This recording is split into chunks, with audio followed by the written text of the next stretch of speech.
o que acontece após a morte? No vídeo de hoje eu queria falar um pouco sobre esse tema, queria trazer um pouco de luz, um bocadinho da palavra sobre esse tema. E eu queria ler Hebreus capítulo 9, versículo 27, que diz assim: E assim como aos homens está ordenado morrer uma só vez, vindo depois disso o juízo. O contexto desse versículo está falando sobre o sacrifício de Cristo, o qual se ofereceu uma única vez para aniquilar, para pagar os pecados. Diferente, um contraste com os sumos sacerdotes da antiga aliança, que ofereciam sacrifício uma vez por ano, todos os anos.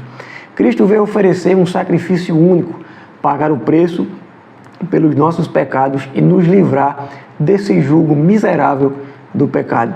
Então, o texto do versículo 27, fazendo uma ilustração, ou dando um exemplo sobre o que Cristo fez, diz assim: E assim como aos homens está ordenado morrer uma só vez, vindo depois disso o juízo. No 28 ele acrescenta assim: E assim também Cristo foi oferecido em sacrifício uma única vez. Então, o versículo 27 traz uma ilustração sobre o que Cristo fez.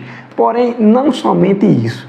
O versículo 27 ele nos mostra algo interessante que acontece após a morte. Mas, em primeiro lugar, eu queria destacar dois pontos ou duas quebras de crenças que o versículo 27 faz. Primeiro, é a crença espírita, em que diz que o espírito do homem precisa ser aperfeiçoado, ou seja, a pessoa depois que morre, o espírito sai do corpo e depois ele se encarna novamente em outro corpo, e assim vai continuando fazendo até ser aperfeiçoado.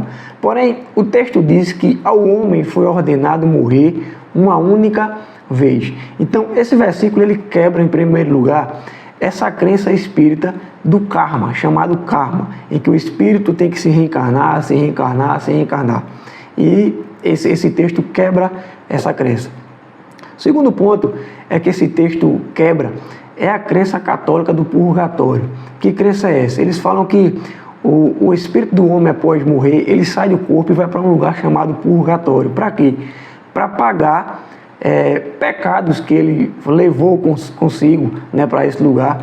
Porém, o texto diz que após a morte segue-se o juízo, ou seja, não existe tempo ou chance para se pagar pecado após a morte. Então, se há um tempo, um período em que você e eu precisamos nos arrepender, precisamos estar firmes diante de Deus, o tempo se chama agora, não é depois da morte. Então, por quê? Porque depois da morte segue-se o juízo. Mas que juízo é esse que se segue depois da morte? O juízo é o direcionamento para a alma ou para o espírito, ou seja, aqueles que morreram em Cristo irão para o paraíso ou o terceiro céu. Paulo fala isso em 2 Coríntios capítulo 12, versículo 2, ele fala sobre o terceiro céu, versículo 4 ele fala sobre o paraíso, ou seja, são termos intercambiáveis para falar do mesmo lugar. Onde é o terceiro céu? No paraíso. Onde é o paraíso? O terceiro céu. Então, aqueles que morreram em Cristo são direcionados após a morte, nesse primeiro juízo, para o lugar que é devido.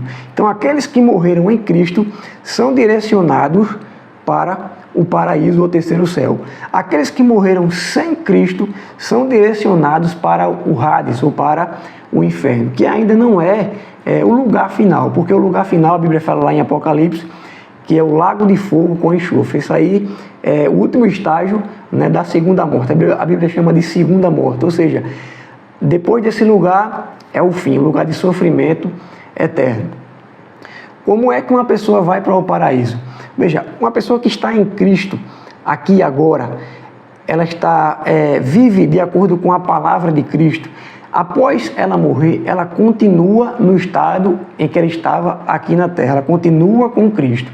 Ela está sem Cristo, ela continua sem Cristo também depois da morte. Ou seja, o estado em que você está hoje é o estado em que você vai continuar depois da morte. Se você está em Cristo, continua com Cristo. Se está sem Cristo, continua sem Cristo. Porém, aqueles que estão em Cristo não entram para a condenação, ou seja, morreu, o espírito sai do corpo, ele já é direcionado para o paraíso ou o terceiro céu. Romanos capítulo 8 diz que não há condenação para aqueles que estão em Cristo Jesus. Então você quer entrar direto para o paraíso, esteja em Cristo. João capítulo 3, versículo 36 diz assim: quem crê no Filho tem a vida eterna. Aquele que não crê no Filho não verá a vida, mas a ira de Deus permanece sobre ele. João capítulo 11, versículo 25 diz assim: esclareceu-lhe Jesus: eu sou a ressurreição e a vida. Aquele que crê em mim, mesmo que morra, viverá. João capítulo 5, versículo 24 diz assim: em verdade vos asseguro, quem ouve a minha palavra e crê naquele que me enviou, tem a vida eterna. Não entra em juízo, mas passou da morte para a vida. Ou seja, o juízo que se segue após a morte é o direcionamento para o inferno ou para o paraíso. Então, esse versículo 27, ele quebra a crença espírita do karma e quebra a crença católica do purgatório. Em segundo lugar, depois que nós morremos, depois que o espírito sai do corpo, ele tem consciência, ele sabe o que se passa. Primeiro precisamos entender que os mortos não deixam de existir. É algo que as pessoas falam chamada mortalidade da alma. Eu acredito na imortalidade da alma, ou seja, depois que você morre, depois que alguém morre, você não vai morrer agora não, nem eu. Mas depois que alguém morre, o espírito dela continua existindo fora do corpo. A Bíblia, a palavra espírito, tanto no hebraico como no grego, ela denota fôlego ou vento, mas nem sempre é assim. Eu vou ler aqui alguns versículos para mostrar para você que o espírito ele não é somente um fôlego ou um vento. Por exemplo, Mateus capítulo 26, versículo 41 diz assim: vigiai e orai para não cairdes em tentação. O espírito com certeza está preparado, mas a carne é fraca. Ou seja, esse espírito que Jesus fala aqui, é que ele está no momento do Getsemane, orando com Pedro, Tiago e João. O espírito que ele fala aqui não é um vento, porque se fosse somente um vento ou um sopro, o versículo não teria sentido. Ou seja, vigiai e orai para que não cairdes em tentação. O vento, o sopro, com certeza está preparado, então não faz sentido.